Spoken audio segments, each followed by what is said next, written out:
Ladies and gentlemen, Carlos Alcaraz versus Yannick Sinner US Open 2025 just concluded with a stellar performance by Carlos Alcaraz, and this video has nothing to do with that. For this video, we are going to see a matchup of a Frenchman for the FIDE Grand Swiss 2025 tournament, round 4. Welcome back. The game that we are about to see was played between longtime number 1 from France, Maxime Vachier-Lagrave, MVL versus Marc Andria Maurizzi, a former world junior champion and a very formidable player. Try to see how many brilliant moves can you count in the game. These two guys put up quite a show. Maxime starts with e4 and Andrea responds with Caro-Kann defense, c6.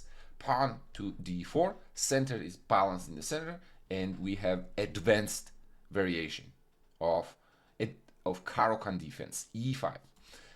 Bishop gets out of the pawn chain before e6 is played here. Knight goes to f3, and we have standard advanced variation, simple development here. Bishop to e2, short castle, and pawn to c5. Typical for this Caro-Kann pawn formations, black attacks white's center early on. Bishop to e3 to defend it, and now the e knight comes to c6 with the idea of the other knight coming out on d7. Pawn white strengthens the center here with c3. Knight goes to d7, and then we have a3. Another standard idea here to go b4 and force trades in the center. After a3, black plays bishop to e7 and pawn to b4, forcing some clarity on the c file. Pawns are traded, short castle, and knight b to d2. Rook goes to c8. White also brings the rook on the c file, and knight to b3 with the idea of occupying this potential outpost on c5. Pawn goes to b5 and knight to c5. White knight landed on that outpost first, but black also has its own target here, which would be the c4 square. That comes at the cost of giving up a pawn on a6, but once the knight lands on c4, it is not going to be easy for white to defend things here. For example, the a3 pawn is hanging right now. If you go queen b3, there is going to be rook a8, and you have to move the knight, and you're still gonna lose the a3 pawn.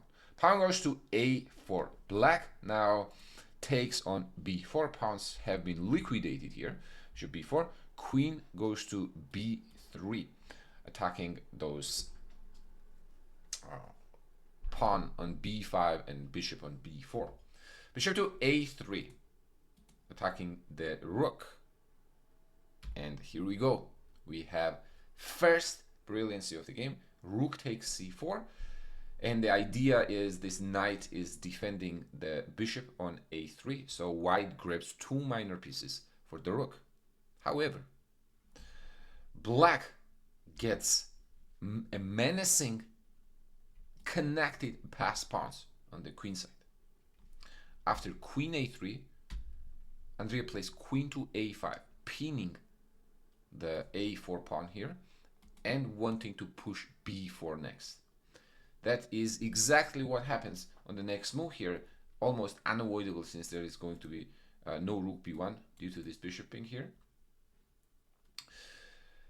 But white, what does white do? White decides here, I need movement for my pieces, for my minor pieces. Two minor pieces normally supposed to be better than the rook, but the situation is quite complex here because these two pawns are going to be a very formidable force to be reckoned with. So white says that I need to free this d4 square for my minor pieces and just gives it up. Pawn to b4 with the tempo, queen retreats back, and e takes d5. Now that is, how many pawns is that? 1, 2, 3, 4, 5, 6 pawns versus white's 5 pawns. So black already has also a pawn. Now knight goes to d4, bishop retreats back to d7, and Maxime tries to get some kingside counterplay going with f4. Black plays c3, which supposedly is a mistake, and the better move here would be shutting down white's counterplay first before starting to push this pawn. Well, now computer changes their mind, says that f5 is also a mistake. So apparently b3 was the correct way to push the pawns. Okay, f5, and apparently then maybe c3, but that drops this pawn. So then f6. So still a very complex position here, as you can see. Pawn to c3 with the tempo, queen retreats back to b1, and after giving up another pawn on a4 here, apparently white gets their counterplay going, bishop to d3 to stop c2 and apply the pressure on h7. Pawn goes to g6 to stop bishop h7, f5. White's counterplay is on the way here. Now threat is to take on g6, bishop takes g6, queen g6, and open the king up. So black plays b3. Well, now the idea is going to be that after bishop g6 here, there is going to be c2, closing the coordination between bishop and the queen, so queen is not able to get into the attack here, so that would be no good. Therefore, MVL brings queen into the game here on the king side with queen e1. Queen back to c7, bishop to h6. This is a very understandable move from human perspective. However, apparently computer says that queen to h4 would have been a better move, with the craziest idea that I've seen in a while probably. Queen to e5, the move here, winning move, is knight to c2. Impossible to find probably for a human eye here. Knight just frees the d4 square for the bishop and tries to lure this pawn onto the c5 where it's gonna block the rook. Okay, so rook is not gonna be able to support the pawn for promotion. So after taking the knight here, bishop to d4. What a move, I would say. Bishop d4, and white is completely winning, because if queen moves away, let's say like queen d6, queen h6, and apparently the mate is going to be unstoppable here. White's attack is going to be crushing. So queen h4, knight c2 would be a brilliant idea, but understandably Maxime is not able to see it, so he goes bishop h6, another very natural looking move. Now it's black's time to shine here. Brilliancy of its own, sacrificing the rook on f8, pawn to c2. What does white do about it? Apparently the best move here is queen f2.